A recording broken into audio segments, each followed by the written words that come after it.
दोस्तों, आज हम पढ़ने वाले हैं बीजांड की संरचना। सबसे पहले हम परिभाषा जानेंगे।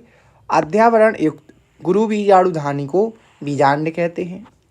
प्रत्येक बीजांड बीजांडन से एक पतले व्रंत से जुड़ा होता है जिसे बीजांड व्रंत कहते हैं, और वह स्थान जहाँ पर यह बीजांड व्रंत से जुड़ा होता है वह स्थान नाभिका कहलाता है। ठीक है दोस्तों, देखो अभी हम डायग्राम समझेंगे। ये डायग्राम बना हुआ है, आपको सारा कुछ समझ में आ जाएगा। जैसे हमने आपको बीजांड व्रंत बताया, तो ये देखिए, ये इससे देखो हम बोलते हैं बीजांड व्रंत। बीजांड द्वार क्या होता है? जहाँ पे मतलब जो अंतः अध्यावरण है, अगर हम अपनी भाषा में कहें कि ये जो अंतः अध्यावरण है जहाँ पे अनुपस्थित होता है वो क्या है? बीजांड द्वार है। हम सारा कुछ इस डायग्राम को पढ़ेंगे। ठीक है, सबसे पहले हम थ्योरी पढ़ लें। दोस्तों, मैं हूं आकाश और आप देख रहे हैं आकाश लेक्चर ऑनलाइन। अगर आप चाहते हैं इन नोट्स को डाउनलोड करना या बाय करना तो आप आकाश लेक्चर ऑनलाइन ऐप को डाउनलोड कीजिए, जिसकी लिंक आपको डिस्क्रिप्शन में मिल जाएगी। इसके बाद देखिए, बीजांड के अंदर मृदुत किए कोशिकाओं का समूह होता है जिसे बीजांड काय कहते हैं। बीजांड काय के मध्य में एक थैलीनुमा संरचना होती है जिसे भ्रूण कोश कहते हैं। देखो भ्रूण कोश भी हम बताएंगे। भ्रूण कोश देखो ये होता है, मैं आपको बताऊं, ये जो है ना, ये आपको दिख रहा है, ये वाइट कलर है ना, ये क्या है? भ्रूण कोश है। इसके बाद देखिए, बीजांड एक या दो आवरण द्वारा घिरा होता है। एक आवरण वाले बीजांड को एक अध्यावरणी एवं दो आवरण वाले बीजांड को द्विअध्यावरणी बीजांड कहते हैं।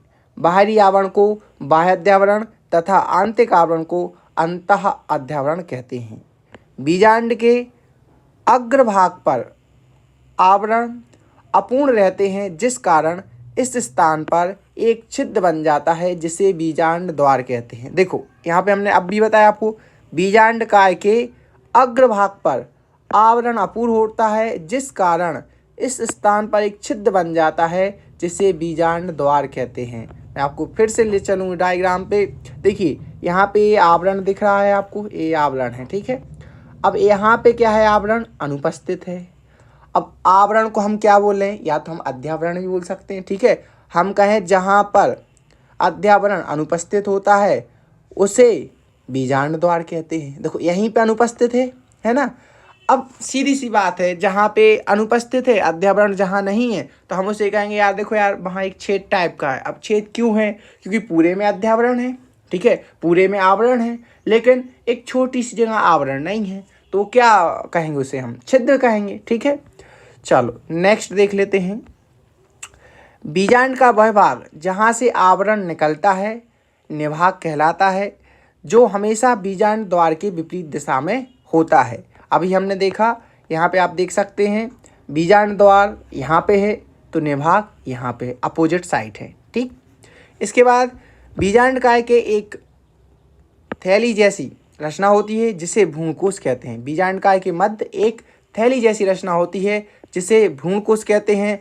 भ्रूणकोश में 3 कोशिकाएं निभाग की तरफ होती हैं जिसे प्रतिमुख कोशिका कहते हैं। ठीक है, ये IMP है, प्रतिमुख कोशिकाएं कहते हैं। भ्रूणकोश के मध्य में 2 कोशिकाएं पाई जाती हैं जिसे द्वितीयक केंद्रक कहते हैं। 3 कोशिकाएं प्रायः बीजांड द्वार की तरफ होती हैं, जिनमें से मध्य कोशिका को अंड कोशिका तथा अगल बगल की कोशिका को सहायक कोशिका कहते हैं। बहुत आसान है। देखो जो बीजांड द्वार की तरफ 3 कोशिकाएं हैं, जिनमें से जो मध्य कोशिका है हम उसे क्या बोलेंगे? मध्य कोशिका को हम बोलेंगे अंड कोशिका है, तथा आजू बाजू वाली कोशिका को क्या बोलेंगे? हम आजू बाजू वाली कोशिकाओं को बोलेंगे कि ये सहायक कोशिका है। ठीक, चलो इसके बाद डायग्राम देख लो। तो मैंने आपको बताया ये बीजांड व्रंत है। यहाँ पे जो अध्यावरण अनुपस्थित है इसे बीजांड द्वार कहेंगे। यह अध्यावरण है तो हम इसे अध्यावरण कहेंगे। एक जो ये थैलीनुमा संरचना दिख रही है ये भ्रूणकोश है। क्या है? भ्रूणकोश है। इसके बाद ये जो दिख रहा है भ्रूणकोश के बाहर का आवरण, ये बीजांड का है। ठीक है, तो इतनी सारी चीज़ें इसमें देखने को मिलती हैं। दोस्तों, अगर आपको वीडियो अच्छी लगे तो वीडियो को लाइक करें, चैनल पर न हो तो सब्सक्राइब जरूर करें। हम अगली वीडियो में पढ़ेंगे गुरु युग्मक जनन या गुरु बीजाणु जनन। यह बिहार बोर्ड में 2023 में आया था क्वेश्चन, तो हम यह नेक्स्ट वीडियो में पढ़ने वाले हैं। अगर आप चैनल पर नए हो तो सब्सक्राइब जरूर कर लें। Thank you.